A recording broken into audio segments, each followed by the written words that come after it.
오늘 본문은 지난주에 계속해서 이어서 이 거듭남의 주제에 대한 거듭남이라는 주제에 대한 부연 설명입니다.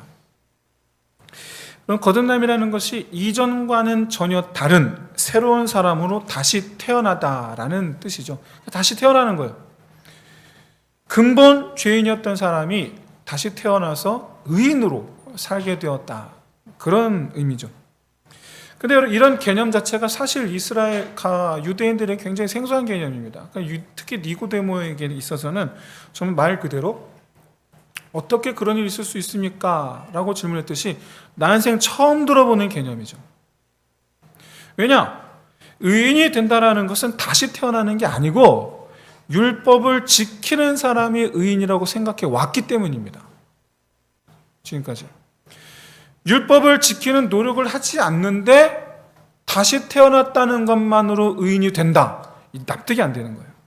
이해가 안 되는 거예요. 이렇게 자기 노력을 중시하는 사람들을 대표하는 인물로 요한이 이제 오늘 본문에 니고데모를 내세운 거죠. 왜냐? 니고데모는 율법학자이고 공인받은 사내들인 공회원이기 때문입니다. 율법하면 떠오르는 사람들 가운데 한 사람이라는 얘기예요. 그리고 구원에 관한 성경의 가르침은 분명히 율법에 순종하는 사람이 구원을 받는다 라고 하셨기 때문에 이 말씀을 그야말로 이 신주단주 모시듯이 그렇게 소중히 간직한 사람의 대표자가 니고데모죠. 신명기 30장 9절 한번 보십시오. 우리 우리 화면을 보시고 한번 같이 한번 읽어봅시다. 시작. 내가 내 하나님 여호와의 말씀을 청종하여 이 율법책에 기록된 그의 명령과 규례를 지키고 내 마음을 다하여 뜻을 다하여 여호와 내 하나님께 돌아오면 너를 다시 기뻐하사 내게 복을 주시리라. 아멘. 그렇죠. 복을 주신다라는 것은 물질적인 그런 것뿐만 아니고 하나님 나라 백성으로서의 복을 누린다라는 뜻입니다. 아울러서 우리 30장 16절 말씀 한번 같이 한번 읽어보겠습니다. 시작. 곧 내가 오늘 내게 명령하여 내 하나님 여호와를 사랑하고 그 모든 길로 행하며 그의 명령과 규례와 법도를 지키라 하는 것이라. 그리하면 내게 복을 주실 것임이라. 아멘. 자, 여러분 이 말씀만 보아도 말씀의 율법이죠. 계명, 율법. 순종하는 것, 그것이 구원받는 것에 얼마나 중요한가를 설명하고 있습니다. 여러분 아시다시피 남유다와 북이스라엘은 하나님 말씀, 율법과 정반대로 행동했습니다. 그에 대해서 하나님 뭐라 말씀하셨는가? 분명히 말씀대로 행하면 복을 주시겠다라고 하신 다음에 17절, 18절에 이어서 그리하지 아니하면 뭐라고 말씀하셨습니까? 네가 망하리라 라고 했어요. 망하리라. 망하게 하시겠다라는 것 중에 하나는 이제 순종하지 아니하는 것과 두 번째가 뭐냐? 우상 숭배죠. 여러분 순종하라고 그랬더니 열심히 순종 안 하고 반대로 하고요. 우상 숭배하지 말라고 그랬더니 열심히 또 우상 숭배합니다. 그러다가 망한 게 남유다 북이스라엘이에요. 이 과거를 반성한 이스라엘 백성들이 바벨론에서 포로로 돌아오죠. 돌아온 이들이 이전에 우리 조상들의 그것을 답습하지 말고 우리는 조상들과 달리 이전과는 다른 완전한 새로운 나라, 새로운 이스라엘 만들자. 서로 합의하게 됩니다. 그리고 노력하게 되죠. 그 결과 포로들이 돌아오고 나서 400여 년이 지난 뒤 예수님 시대에 와서는요. 여러분 우상 숭배한 사람이 하나도 없어요. 우상 숭배자가 완전히 사라집니다. 없어요. 뿐만 아니라 율법을 지키는 일에 목숨 걸고 매달립니다. 정확하게 반대로 하죠. 이런 일을 주도한 사람이 누구냐? 학사 에스라가 있어요. 포로로 돌아온 사람들 학사 에스라가 있는데 제사장이기도 합니다. 레위인이에요. 제사장이기도 하고 율법학자이기도 해요. 학사 에스라가 세운 서기관 학파 바리새파에 의해서 에스라의 후예들이에요. 에스라의 후예들. 이 바리새인들에 의해서 우상 숭배 타파와 율법 준수를 철저하게 지키는 일에 힘쓰게 됩니다. 그래서 율법을 지키는 일에 주도적이었던 것들이 바로 서기관학파 또는 율법학자들, 바리새파예요. 그러다가 율법을 지키는지 안 지키는지 감시하고 안 지키면 형벌을 주는 공식적인 기관까지도 만들게 됩니다. 그게 주전 300년 전에 있었던 일이에요. 그게 바로 사내들인 공회예요. 사내들인 공회. 이 사내들인 공회의 역할은 첫째, 성전을 유지 보수하는 일, 그리고 성전의 치안을 담당하는 일. 성전 치안을 담당하는 일이 중요했던 것들은 이방인들, 특히 사마리아 사람들이 몰래 성전에 들어와 돼지피를 뿌린다든가 이런 일이 있었거든요. 그래서 성전 치안을 담당하는 일, 이런 것들을 이제 맡았고, 그 다음에 이제 유대교를 지키는 일, 유대교의 순수함을 지키는 일, 아울러 유대교의 성도들, 이스라엘 사람들이죠. 유대인들의 신앙을 지켜주는 일, 이런 일을 하는 게 사내들인 공회에서 하는 일이에요. 그러니까 이 사내들인 공회는 새로운 이스라엘, 하나님의 마음에 합한 나라가 되게 하기 위한 노력에서 출발한 기관이었던 겁니다. 이 사내들인 공회는 안식일과 절기를 제외하고 매일 열렸습니다. 그래서 새벽에 해 뜰 때 그리고 해질 때까지 개정을 하는데, 이때 회의뿐만 아니라 종교재판을 해요. 종교재판은 주로 율법을 어긴 일에 대해서 판결하고 그리고 형벌을 집행하는 것까지 하게 됩니다. 예를 들어서 안식일인데 그날 먹을 게 하나도 없어서 옆집에 가서 밀가루를 빌려왔어요. 이거 안식일 규례에 걸리는 일이에요. 성경에는 없는데 자기들이 만든 규례에 걸리는, 뭐 들고 오면 일한 거니까. 들고 오면 안 되거든요. 들고 왔잖아, 밀가루. 안식일에 우는 갓난아기를 달래기 위해서 업고 달래는데 명수야 그만 울어라 이러면서 그만 울어라 이러면서 50보 이상을 움직였어. 그럼 걸리는 거예요. 왜? 안식일에 일하면 안 되잖아요. 힘이 들면 안 돼. 그래서 정한 게 어디까지 힘이 드는가? 걷는 것도 힘들어. 그래서 정한 게 50보예요. 그래서 어디 가려면 50보 가서 쉬어야 돼. 이렇게 한동안 쉬고 그리고 다시 걸어가야 돼. 이게 소위 예수님 말씀하신 장로들의 유전이라고 말하는 거예요. 성경이 없는, 자기들이 만든. 이렇게 안식일 규례를 어긴 일들을 재판을 하고 그에 대한 형벌을 집행을 하고, 그게 사내들인 공회에서 하는 일입니다. 근데 이렇게 여러분, 유대교가 모든 유대인들의 행동을 규제하는 기준이 될 수 있었던 가장 큰 이유로 두 가지가 있는데, 첫째가 바로 뭐냐면 하나 되기 위해, 민족성을 지키기 위해서. 로마 통치 아래 있었습니다. 그러니 얼마나 우리가 하나로 모이지 않으면 수탈을 당하는 거예요. 우리가 그러니까 수탈을 안 당하고 우리 권리를 보호하기 위해서 우리가 하나로 모여야 돼. 그래서 보장받을 수 있는 권리를 보장받을 수, 우리의 권리를, 유대인들 우리의 권리를 보장받기 위한 단체를 만들자. 요즘 시대 민노총 같은 거예요. 그래서 만든 게, 그래서 그런 역할을 하는 게 이 유대교 사내들인 공회인 거예요.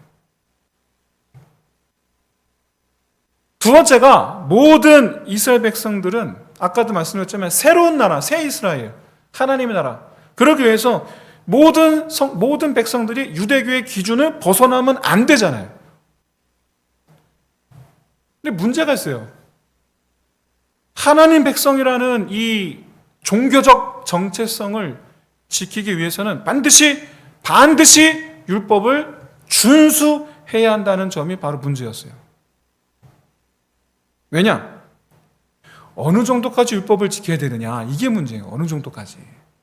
그래서 그거 정한이라고 장로들의 유전이라는 아까 말씀드렸던 말도 안 되는 기준들을 만든 거예요. 어느 정도까지 지켜야 되느냐. 그리고 그러면 기약 만들었으니 적용을 해야죠. 공평하게. 누구는 하고 누구는 안 적용 안 되잖아요. 그러니 뭐가 발달합니까? 감시가 발달하기 시작합니다. 감시가. 필연적으로 엄격하게 적용을 해야 되고, 이것은, 이 감시의 목적은 무거운 형벌을 주기 위한 게 아니에요. 예외가 없어야 된다는 거예요. 모든 백성이 다 하나님의 거룩한 백성이 되어야 된다. 그러니까 율법을 지키게 해야 된다. 이게 목적이에요. 그러다 보니 누구는 지키고 누구는 안 지키면 안 되니까, 그럼 불공평하니까 어떻게 합니까? 서로가 서로를 감시하기 시작합니다.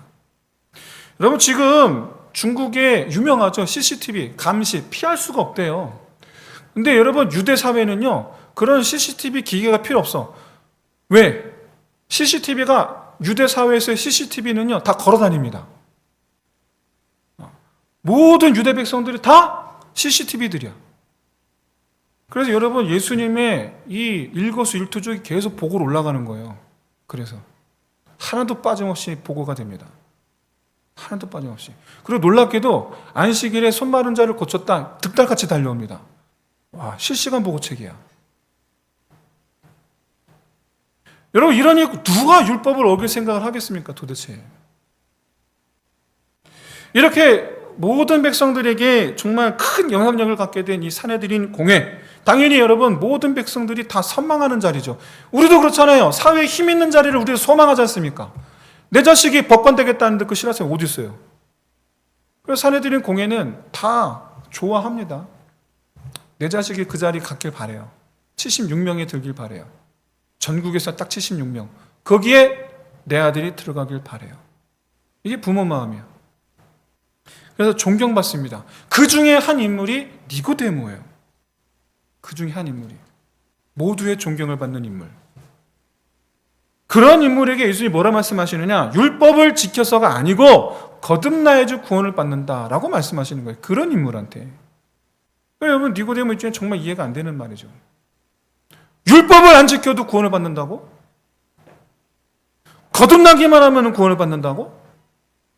근데 거듭난다는 말이 다시 태어나는 거라고? 도통 이해가 안 되는 말이죠. 이런 이해를 못하는 니고데모에게 덧붙인 부연 설명하신 본문이 바로 이제 오늘 우리가 읽은 본문입니다. 여러분 아시다시피 율법을 지켜야지 구원받는다라는 이 사상에는 자기 공로가 밑바탕에 깔려있죠. 내가 뭘 해야 되는 거예요. 내가 뭘 지켜야 되는 거예요. 그러니까 구원받을 만한 뭔가가 내가 있어야 되는 거예요. 내가 얼마나 어떻게 지켜야 되느냐, 여기에 따라서 구원이 결정됩니다. 그래서 어떤 젊은 청년이 예수님을 찾아서 자랑하잖아요. 난 다 지켰습니다. 이런 내가 구원받지 않으면 도대체 누가 구원받겠어요? 그러니까 자, 말씀하세요. 너는 구원받았다. 자, 말씀하세요. 이게 여러분, 그 젊은 청년 예수님에게 내가 구원받고 무엇을 하여야 하리까? 이 질문에 담긴 그의 의도예요. 자, 모든 사람들 앞에서 자, 말씀하세요. 나 구원받았다고. 그래서 예수님 뭐라 말씀하십니까? 가서 네 재산을 다 팔아 가난한 이웃들에 나눠주라. 그럼 내가 그때 얘기해 줄게. 너 구원받았다고. 그럼 어떻게 해요? 안 하고 가죠. 안 하고 갑니다. 구원보다 재산이 더 소중한 사람이니까 안 하고 갑니다. 여러분, 이 이후에 앞서 살펴보았듯이 말씀에 순종해야지 구원을 받는다 라는 신명기 말씀을 우리가 조금 전에 보았습니다. 그래서 여러분, 이 순종함이라는 것은 우리 인간의 편에 있어서 어떤 책임을 의미하죠. 물론 여러분, 신명기 말씀은 그런 의미는 아니었어요. 근데 제가 굳이 그걸 지금 설명하기는 시간이 없는 관계로 생략을 합니다. 신명기 말씀은 그런 의미가 아닙니다. 어쨌든 근데 유대인들 그렇게 생각을 했다라는 거예요. 구원을 얻기 위해서 인간에게 책임이 있다라는 이 사실에 대해서 지금까지 이 믿었던 이 믿음에 대해서 최초로 반기를 든 사람이 있었습니다. 그게 누구냐? 예수님인 거예요. 최초로 반기를 들었어요. 아니라는 거예요. 이후에 시간이 지나 중세 시대를 지나 종교개혁이 일어납니다. 카톨릭과 기독교는 나누었죠. 당시 종교개혁의 개혁파의 중심에 있었던 인물 중에 한 명이 칼빈이었죠. 칼빈이 예정론을 발표합니다. 하나님께서 구원하실 자를 미리 정하셨다라는 교리예요. 그러면서 이 예정론을, 자기의 예정론을 뒷받침하기 위해서 우리가 흔히 말하는 5대 교리를 발표합니다. 첫째, 전적 타락. 둘째, 무조건적 선택. 셋째, 제한속죄. 넷째, 불가항력적 은혜. 다섯째, 성도의 견인. 그리고 나서 이후에 이 칼빈의 5대 교리에 반박하는 알미니우스라는 사람이 정면으로 뒤집죠. 부분적 타락, 그리고 보편 속죄, 그리고 조건적 선택, 그리고 저항할 수 있는 은혜, 그리고 성도의 견인의 불확실성. 정반대되는 얘기를 주장하게 됩니다. 왜냐? 우리에게는 은혜를 선택할 수 있는 자유의지가 있다는 거예요. 우리에게는 자유의지가 있다. 하나님께서 우리를 구원하시려 하셔도 그걸 거절할 수 있는 자유의지가 있고,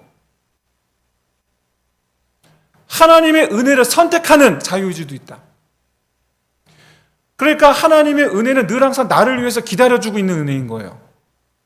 그래서 보편속죄를 주장을 하는 거예요. 그래서 이 알미니우스의 주장대로 여러분, 사람에게는 분명히 자유의지가 있죠. 그런 점에서 칼빈이 주장하는 무조건적인 선택, 그리고 불강력적 은혜라는 이런 개념은 정말 이해되지 않는 거죠. 아니, 나도 내 의지가 있는데. 그래서 알미니우스가 말하는 자유의지로 구원의 은혜를 사람이 선택할 수 있다, 그리고 거절할 수도 있다 라는 이 주장이 우리에게는 더 와닿죠. 특히 알미니우스가 인간의 자유의지로 하나님의 은혜를 선택하든지 거절할 수 있다라고 주장할 수 있었던 근거가 뭐냐? 요한복음 3장 16절 말씀이에요. 오늘 본문이에요. 바로 이 요한복음 3장 16절 때문에 제가 칼빈 알미니우스 얘기를 한 겁니다. 5대 교리가 뭐다, 여러분 그거 하나도 궁금해하지 않아도 상관없어요. 기억하지 않으셔도 돼요. 한번 3장 16절 한번 읽어볼까요? 시작. 하나님이 세상을 이처럼 사랑하사 독생자를 주셨으니. 네. 자, 하나님이 택하신 사람을 사랑하셨습니까? 세상을 사랑하셨습니까? 네, 보편속죄 같죠. 모든 사람을 사랑하셨으니까. 근데 그 뒤를 보세요. 시작. 이는 그를 믿는 자마다 멸망하지 않고 영생을 얻게 하려 하심이라. 자, 누가 속죄를 받습니까? 믿는 자가. 여러분, 믿는 자만 속죄를 받아요. 제한 속죄예요. 보편 속죄가 아니에요. 제한 속죄예요. 하나님은 분명히 세상을 위해서 독생자를 보내주셨어요. 그렇기 때문에 예수 그리스도의 속죄 사역이 죄를 사하는 사역이에요. 속죄란 죄를 사하는 것. 죄 사함의 사역이 마치 모든 사람들을 위한 것으로 보여집니다. 믿는 자만이 속죄 은혜를 받는다라는 이 칼빈의 제한 속죄 교리라 틀린 것처럼 보여요. 하지만 후반부를 보면 분위기가 완전히 달라지죠. 아니라는 거예요. 믿는 자만 속죄를 받아요. 그러니까 죄사함의 은혜를 누리기 위해선 먼저 믿어야 되는 거예요. 이것은 죄사함의 은혜가 모든 사람을 위한 것이 아니라는 것을 분명히 말해줍니다. 다시 말씀드려서 요한복음 3장 16절의 말씀은 예수님은 모든 사람들을 위해서 오셨지만 이 세상에 오신 목적인 구원을 받는 것은 믿는 사람뿐이다 라는 얘기예요. 그러면 죄사함의 은혜를 받기 전 믿음의 단계에서 칼빈과 알미니우스 두 사람의 주장에 이 비교되는 교리가 뭡니까? 바로 불강력적인 은혜와 저항할 수 있는 은혜예요. 칼빈은 하나님의 택하심은 누구도 거절할 수 없다라고 주장했어요. 그런데 알미니우스는 하나님의 은혜를 거절할 수 있다라고 주장을 합니다. 또는 선택할 수 있다라고 주장을 합니다. 이 부분에서 알미니우스가 주장하는 게 바로 자유의지예요. 이 부분에서 우리에게 자유의지가 있다.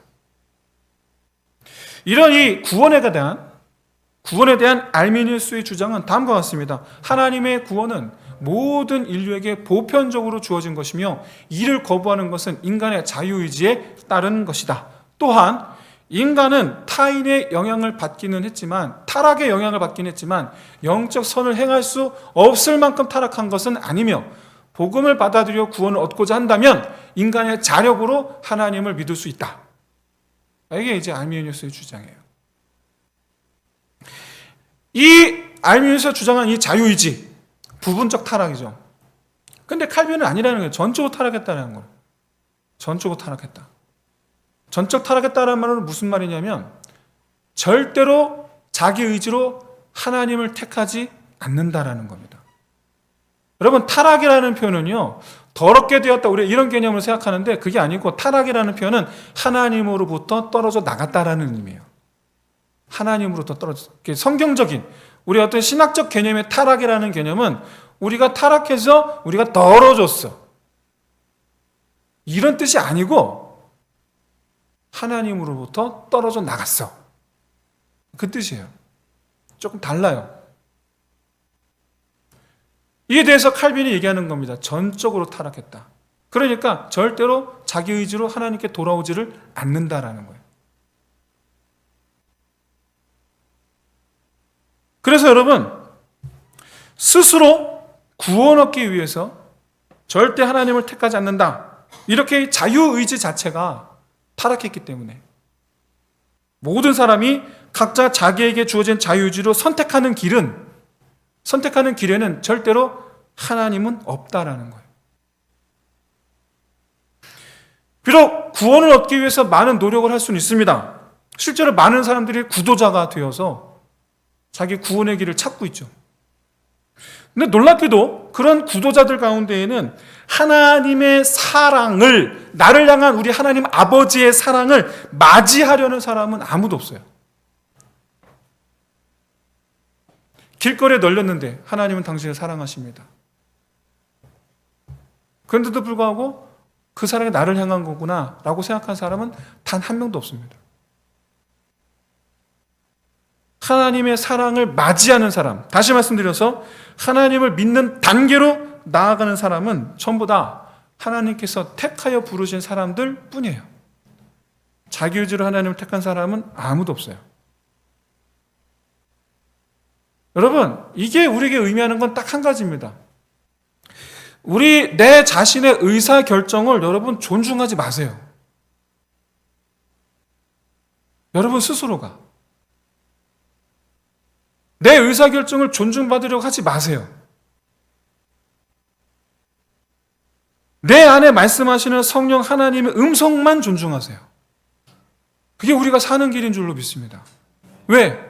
내 생각은 무조건 하나님부터 멀어지는 길을 택하기 때문입니다. 좀 더 자자, 좀 더 눕자, 좀 더 쉬자, 다음에 가자. 그 다음에가 한 30년 걸리죠. 여러분, 내 생각과 내 의지를 존중받으려 하면 그 얘기는 하나님께 안 가겠다는 얘기예요. 그 얘기는 자기의 생각을 옳다 여기기 하는 이 자유의지는 우리 안에서 여러분 절대 사라지지 않습니다. 주님 오실 때까지 안 사라져요. 그런데 그리스도를 믿는 믿음으로 성령께서 찾아와 주신 사람에게는 자유의지 말고 또 뭐가 있습니까? 성령 하나님도 계시잖아요. 그게 우리의 영적 전쟁인 거예요. 우리 안에 자유의지와 성령 하나님, 누구 편에 설 것인가? 이게 영적 전쟁이, 그래 영적 전쟁인 거예요. 자유의지가 딱 사라져버리면 얼마나 편합니까? 근데 그렇지 않아요. 안 사라집니다. 끊임없이 내 안에 자유의지는, 내 생각은, 내가 스스로 옳다 여기는 그 길은 끊임없이 하나님부터 멀어지는 길이에요. 계속해서 도전해요. 가지 말자, 좀 더 쉬자, 하지 말자. 여기서 성령 하나님께 순종하기로 한 것, 그것은요, 그러면 그것도 자유의지 아닙니까? 성령 하나님께 순종을 결정한 것, 그건 자유의지를 결정한 거 아닙니까? 아니죠. 그건 항복이에요. 내가 스스로 결정한 게 아니라 내려놓음이라고 하기도 하고 자포자기라고도 하고 포기라고 하기도 하고 어쩔 수 없이. 물론 여러분 항복하는 거, 받아들이는 거, 내려놓는 거, 포기하는 거, 이런 것들이 성령 하나님을 따르기로 결심하는 것, 이런 것들이 결국에는 자기 의지라고 우리가 말할 수도 있겠죠. 하지만 그렇게 결정하도록 강권적으로 역사하시는 분은 누구십니까? 성령 하나님이죠.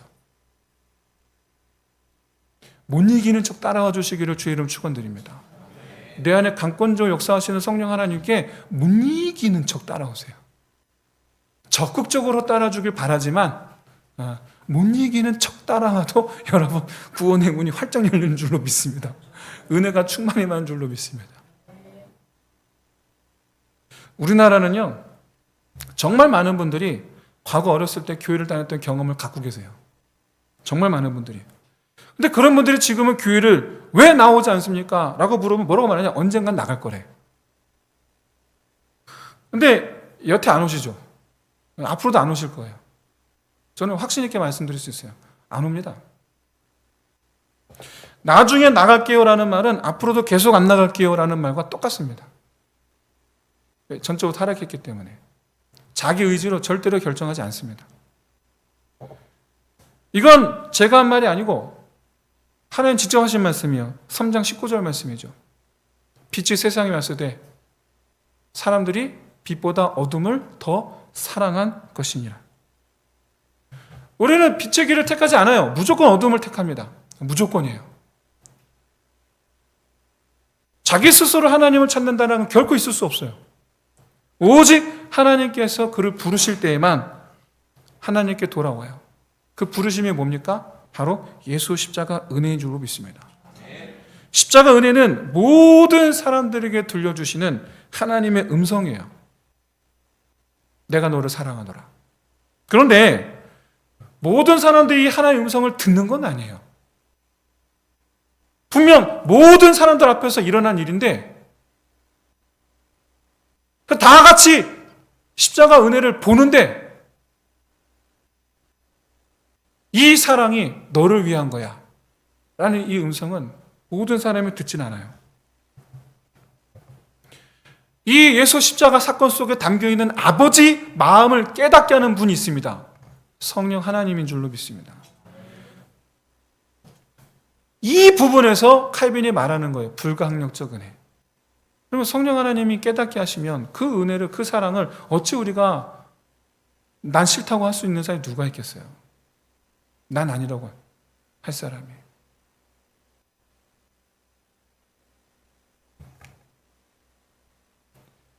하나님 아버지의 마음을 깨닫게 될 때 누가 그 마음을 부정하겠습니까? 아무도 없죠. 예수님께서 십자가에서 죽으셔야만 했던 그 이유가 나에게 있음을 깨닫게 될 때 그 내 모습을 부정할 수가 없어요. 부정할 수 없으니 당연히 엎드릴 수밖에. 엎드린 자에게 하시는 말씀, 내가 너를 사랑하노라. 그 말씀 앞에 난 싫은 대화할 사람이 과연 누가 있겠어요?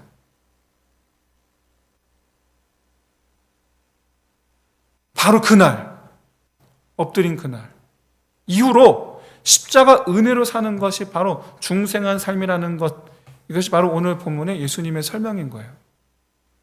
사랑하는 성도 여러분, 하나님을 믿는 믿음에 우리가 할 수 있는 것이 아무것도 없다는 것을 깨달으시길 진심으로 소원합니다.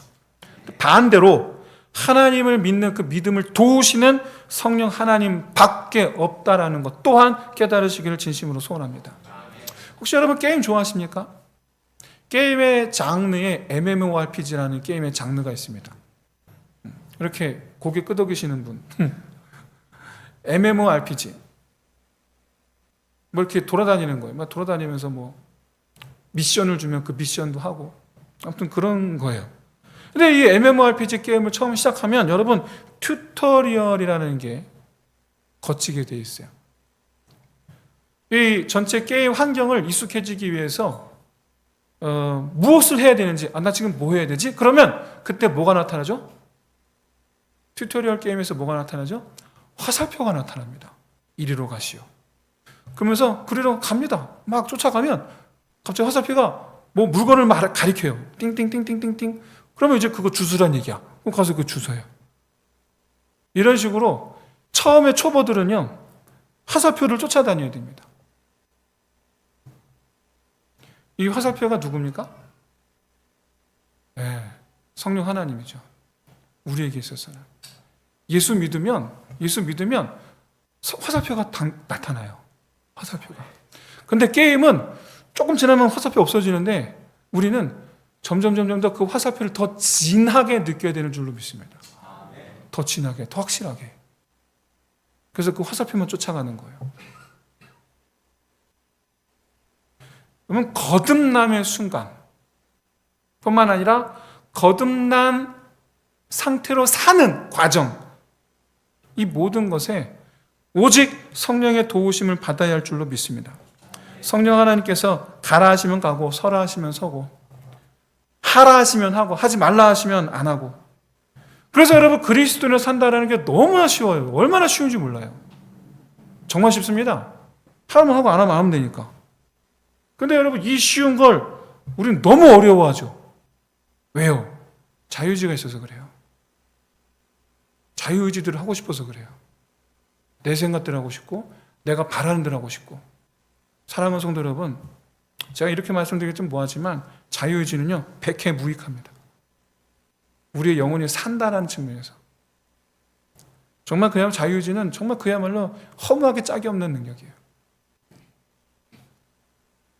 예수 십자가 은혜로 말미암아 죄사함을 받게 하시려고 우리 생각과 마음을 주장하신 성령 하나님께서 죄사함 받은 그 사람을 계속해서 하나님 은혜 아래 있게 하시려고, 그래서 예수 닮게 하시려고 지금도 우리를 인도하시는 줄로 믿는 저와 여러분 되시길 진심으로 소원합니다. 그래서 거듭난 자, 성령으로 태어나 성령으로 살아가는 저와 여러분 되시기를 주의 이름으로 축원드립니다. 사랑하는 성도 여러분, 우리의 생각과 감정, 우리의 의지는요 하나님으로부터 분리되는 방향으로밖에 가지를 않아요. 단적인 예로 우리의 생각과 감정, 의지가 하나님의 성품이자 하나님의 명령인 다른 사람을 사랑하라 라고 하기보다 자기를 사랑하는 사람이 되려고 온 힘을 다한다라는 것, 그게 증거예요. 그게 그런 모습은 필연적으로 하나님과의 분리를 가져올 수밖에 없어요. 분리가 뭐라고 말씀드렸습니까? 그게 타락이라고 아까 말씀드렸어요. 하나님부터 떨어져 나가다, 그게 타락이에요. 하나님과 닮지 않는 모습, 남남이죠. 바라기는 정말 참으로 우리가 하나님 앞에 우리의 나의 의지가 아닌 사사기 주제 아닙니까? 자기 속에 옳은 대로 행하였더라. 내 생각이 옳은 대로 하지 말고 말씀하시면 내 마음에 안 들어도, 난 싫어도, 내 마음에 안 들어도 말씀하시면 내가 나아가겠나이다. 로마 백부장이 고백을 할 수 있는 저 여러분 되시기를 주의 이름으로 축원드립니다. 이 시간 우리 함께 찬양하며 기도하길 바랍니다. 정말 그야말로 우리가 하나님과 우리를 닮게 하시려는 성령 하나님을 따라가는, 그래서 우리가 정말 그야말로 성령 하나님을 찬양하는, 성령 하나님과 함께하는 저 여러분 될 수 있으시기를 진심으로 소원합니다. 함께 우리 찬양하며 기도합시다. 사랑의 예수님, 사랑의 예수님, 나를 찾아오셔서 십자가로 대속하사 내 마음